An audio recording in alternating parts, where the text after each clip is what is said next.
I have to ask the question, should big banks carry warning labels? Should there be a big placard on a bank? This institution could be dangerous for your financial health. One thing I always I can tell you this. There's a few things I knew from way back. Well, first off, who the hell you think built this building? You think this building was built with the hands and sinews of the executives who run the bank? No, it was actually built with depositors' money. One thing I always looked at and I always observed was the newly rich. The newly rich seem to always like to put their money. That's not good English. To put their money in a big bank because it feels like they have better status and I don't know. They can go around and throw a name down. It's usually like Bank of America, B of A. That's the one that they always like to throw that name around because they finally made $1 million or something and they want to put their money in a B of A, right? Well, to tell you the truth, that's not really the smartest thing to do. A lot of times you really want to go where they have the best services, and a lot of times that will be a credit union or a large credit union. Maybe not a small credit union, but something that's a large credit union, because credit unions are very much geared towards the depositors. A lot of these institutions that are financial nature out of New York City are very much geared to themselves. And not that I know every little detail about them, but I know quite a bit of things probably people don't know offhand. But actually, what inspired me to make this video was because I saw something in when they were talking about in Gainesville, Florida, about a Confederate memorial. They didn't have the political clout to try to tear it down or remove it and put it someplace else. They wanted to put a plaque on this Confederate memorial that the South fought for against the North to keep slavery going. Now, I'm going to tell you, the real slave masters are the guys that are running right from these ivory towers in New York City. That's the deal all the way. Now, you can go back in history and can say, yeah, Abe Lincoln was the guy that was actually, working for the big powers and through the railroads. And now, I put I always put a lot of information out on this subject, but I'm actually kind of having fun doing it because it's like I like putting jabs at the big guys, and also like putting jabs at the big media too, and giving you a different perspective on things. One thing is like a lot of people just don't think. I swear to God, they just don't think past their nose. They think, well, these people know how to make money. I got to put my money in there with them. They know how to make money. They're not making it themselves by their own productivity. They're making it off of you. And a lot of times they're selling people crap or crappy investments. And when the bubble blows up, they get the bailout. That's in short, put it real simple. A lot of times their investments are wrapped up with garbage, with the intention that, the first tranche gets slammed. We still got the second and third tranche till they get down to the real garbage and it falls apart. If things are coming apart at the seams in the financial world, they always always mix garbage up with the good stuff, in these financial instruments they sell to people. But, the people got to remember that who the hell really built these large financial institutions that are basically like a billboard to like give you psychological comfort that your money is safe, because look at this big building we have. It's basically a sales pitch. That's all it is. It's a scam. And if you look at the interior of these buildings, it's a bigger scam. It's like marble. This is the interior of, I think, Chase Manhattan or something, or J.P. Morgan Chase. It's got these huge silver dollars, or I think they're actually real silver, embedded in this marble, gold inlays. And it's like, if you're thinking about, if they're in the business of protecting people's money, what the hell does this have to do with protecting your money? Are you able to have a piece of this? Can you go there with a hammer and chisel and take a piece of that with you? No. It's all for them. It all belongs to the bank itself. Now, one thing I put out a couple. I've been putting out a lot of videos, and I like relating this Confederate cause to like today. The too bigs to fail. I actually put this out. The real reason for the Civil War, or the war between the states, in modern terms. Here you have the South firing their cannons at Fort Sumter. Just believe Fort Sumter is the IRS, and the IRS is pushing a bigger tax, doubling the tax, so a newly elected president can bail out the too bigs to fail in New York City.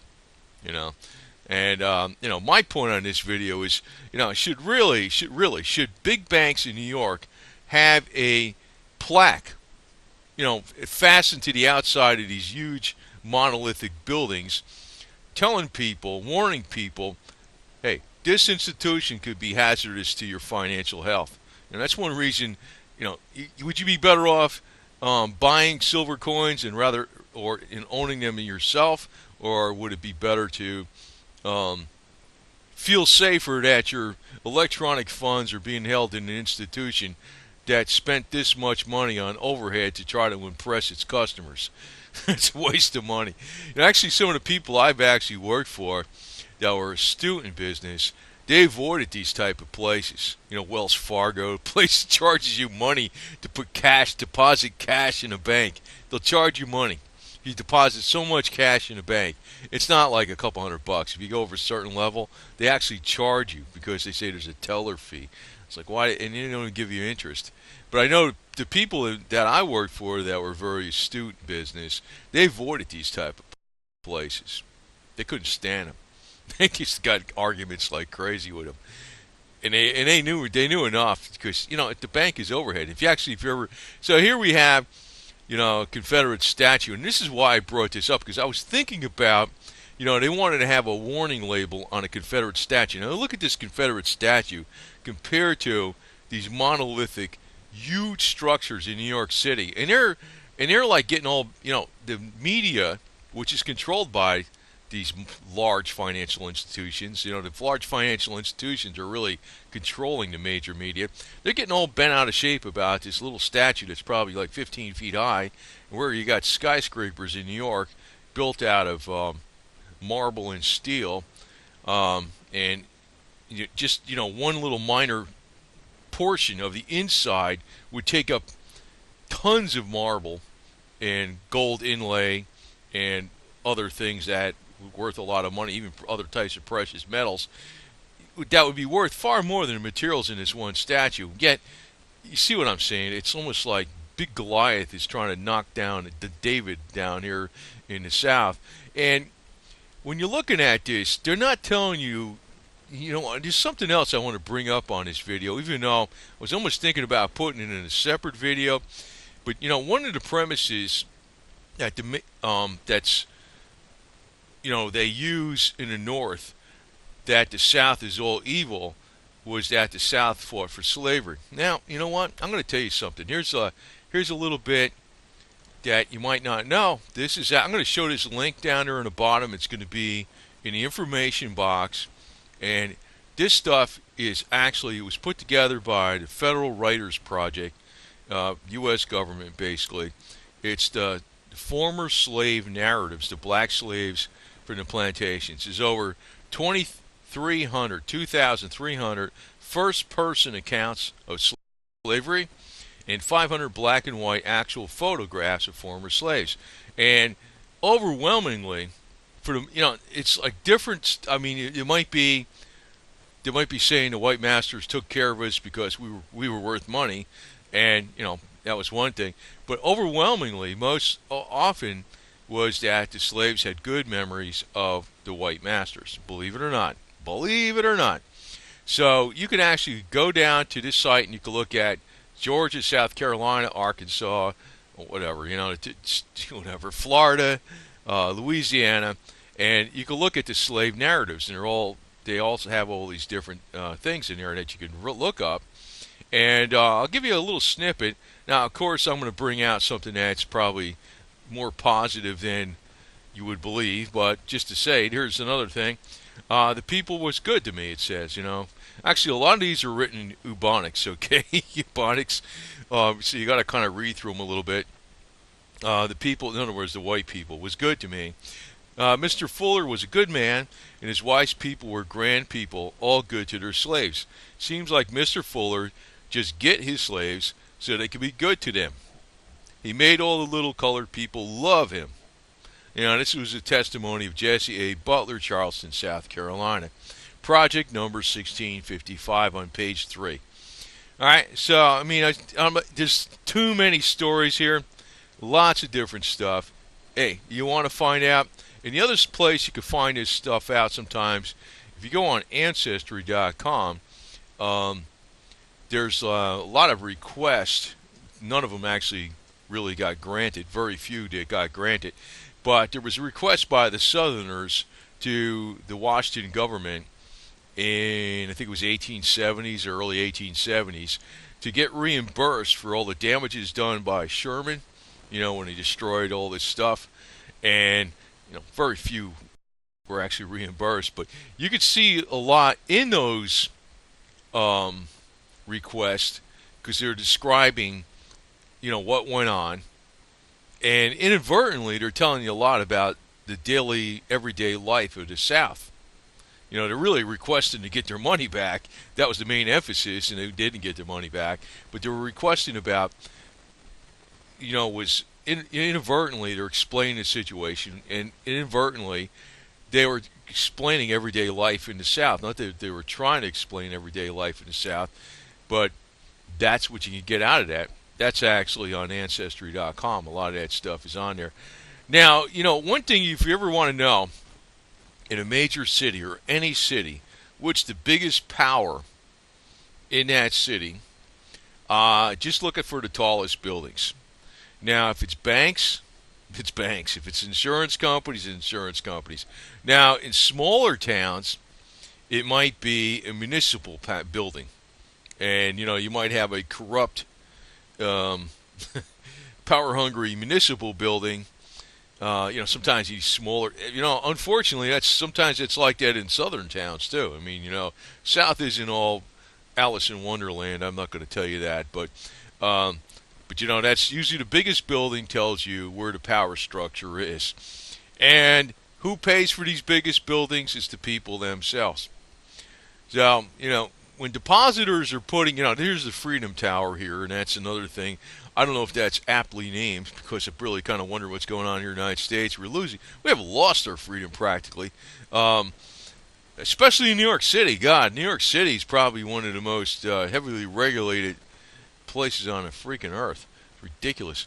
But as far as what these the towers really mean, it's like the people made these things, and when you deposit your money in Bank of America, Chase Manhattan, Citibank, or J.P. Morgan Chase, I meant to say, old name was Chase Manhattan, and they combined, and Wells Fargo, for instance, what happens is that you are basically contributing to this massive overhead, plus their massive salaries of the executives on the top.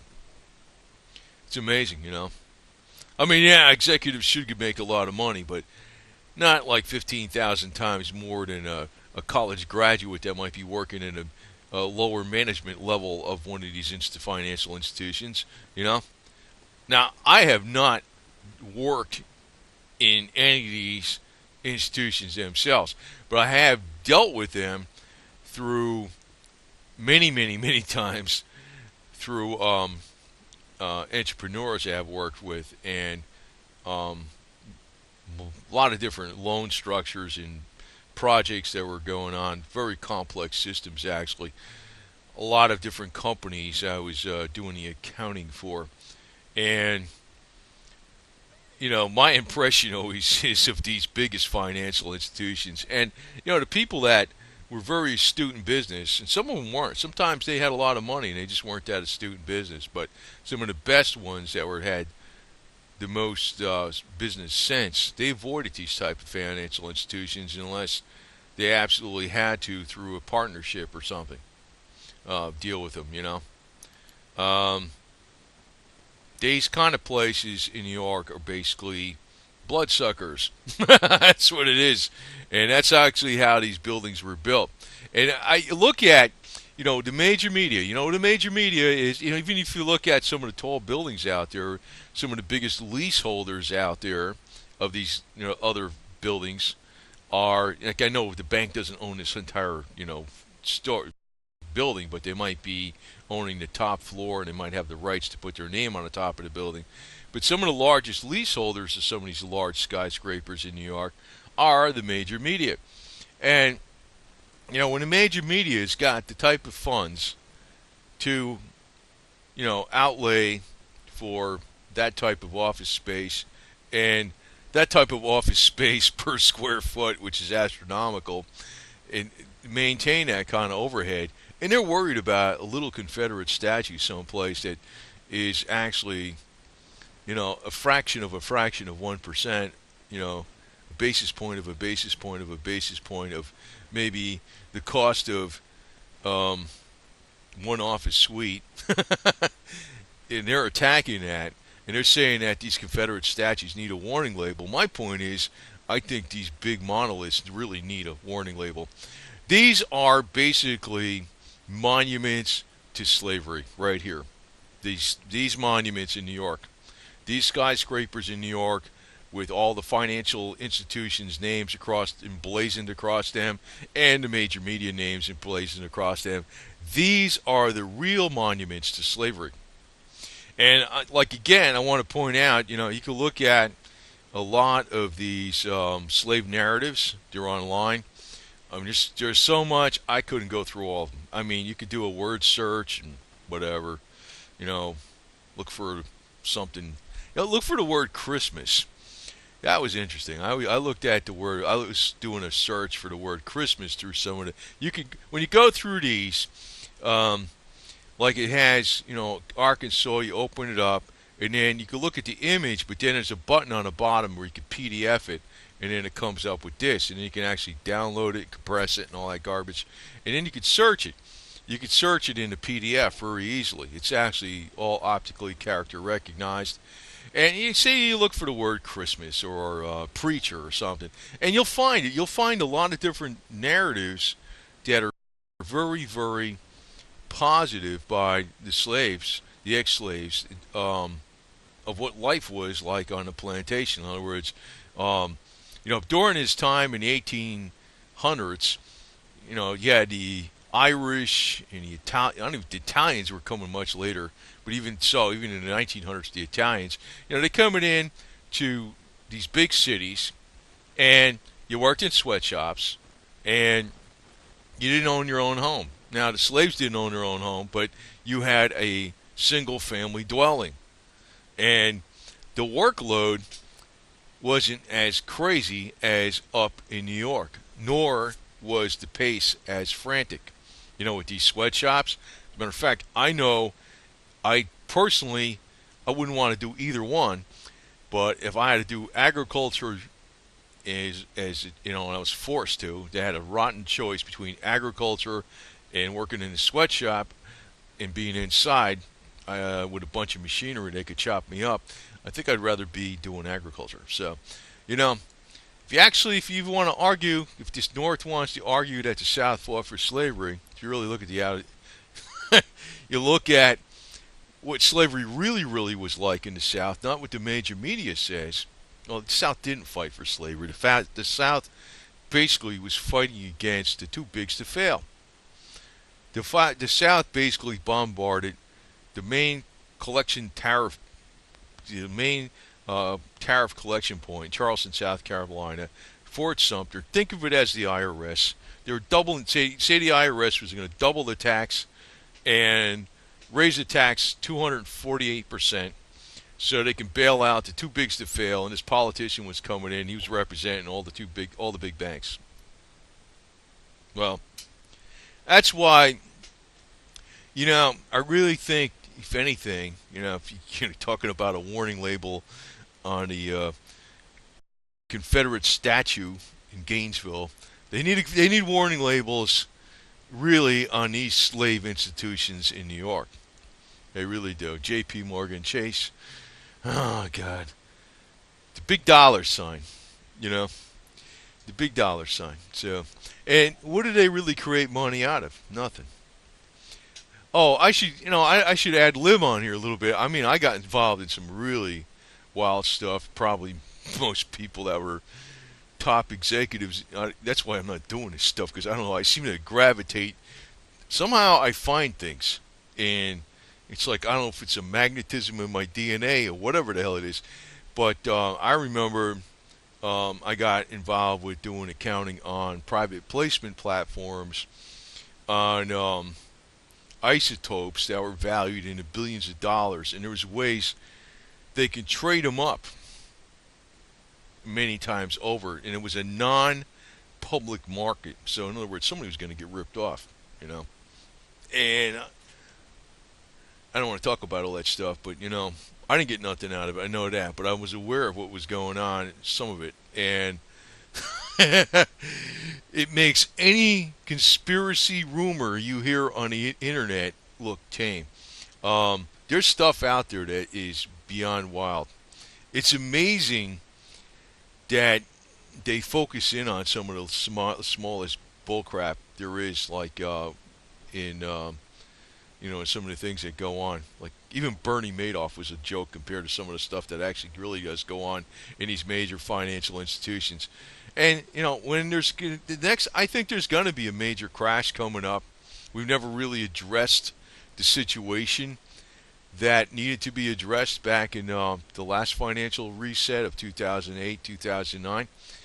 And next time it's gonna hit for real. And talk about danger to your financial health. Well, it is. New York is your danger to your financial health, and they will do everything in the world to survive because basically they are the masters. And these aren't. I tell you the truth, man, I got no love for these jackasses at all. And that's way. I can tell you, I thought that way before I studied a lot more about Confederate history, and I learned about my own Confederate lineage in detail. I always felt this way for a long time. I knew these guys were a bunch of crap up in North.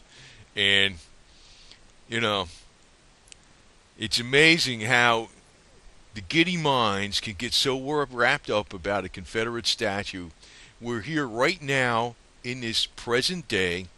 We got the biggest slave masters in the world right in front of our eyes, running everything out of in America through financial mechanisms, mainly out of New York City, totally influencing and owning all our political apparatus, and basically brainwashing the entire American public through their, big corporate media blitz. That's really how they brainwashed a lot of black people into thinking what slavery was about. Exactly. There's a lot of, in the United States, in a Christian South, it was nowhere near what what the media is telling you. And the reality situation is probably there's a lot of blacks in the major inner cities of the United States where all these big corporate and banking monoliths have these gilded towers that are probably living far worse off than their ancestors did in 1850. And if you want some proof of that, and you can say these stories aren't accurate, but I think they are accurate because these were taken by the U.S. government. It's all part of the Smithsonian Institute's records, and you can read all these different, first basis accounts of former slaves. And like these people were in their 70s or 80s when these accounts were taken, because this is in the 1930s when this was all put together. It was a Library of Congress project, Works Project Administration.